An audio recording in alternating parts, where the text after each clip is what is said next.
অবস্থা দেখো, কাণ্ড। চিনুর দুষ্টুমি, চিনুর দুষ্টুমি এই করবে। রাত সন্ধ্যে থেকে রাত্রি পর্যন্ত হলেই এই যে সারাটা রাত ধরে যখনই আমরা বাইরে বেরোবো বা কিছু করবো তখনই উনি এইসব করে বেড়াবেন। দেখো অবস্থা দেখ।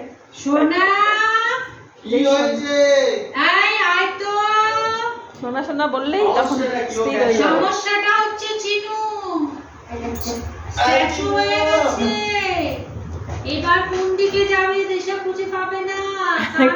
শুনছে দৌড়ে বেড়াতে। সোনা এসে গেছে, সোনা এসে গেছে, চলে গেছে। যা, কান পেতে শুনছেন একজন, ভালো করে শুনে আবার বেরিয়ে ওখানে দাঁড়িয়ে আছে। সোনা আর চিনু আসো আসো আসো, দুষ্টুমি করতে হবে না, আসো আসো আসো। আমার হাত চাটবে, দেখো কত আদর করছে। সোনা এসে ওকে আটকে দিল।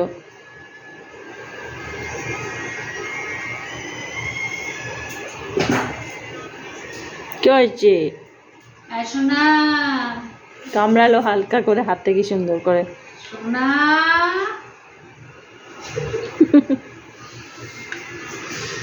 না, তুমি তোমার কাজ করো। বাচ্চাদের সে কাউকে ভয় দেখালে। হ্যাঁ হ্যাঁ হ্যাঁ।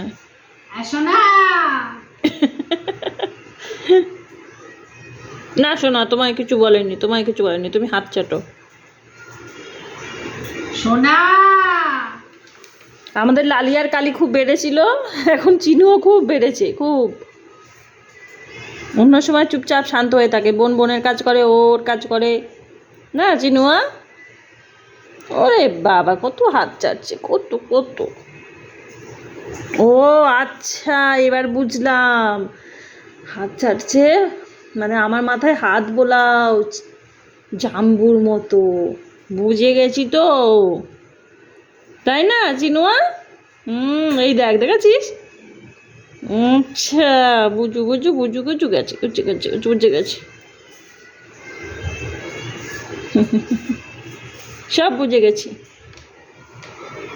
চিনুয়া, সব বুঝে গেছি। বসে পড়েছে বেচারা, বস। আয় আয় আয়। ঠিক শান্তি মতো হচ্ছে না, তাই না? আরে বাবা, বাবা।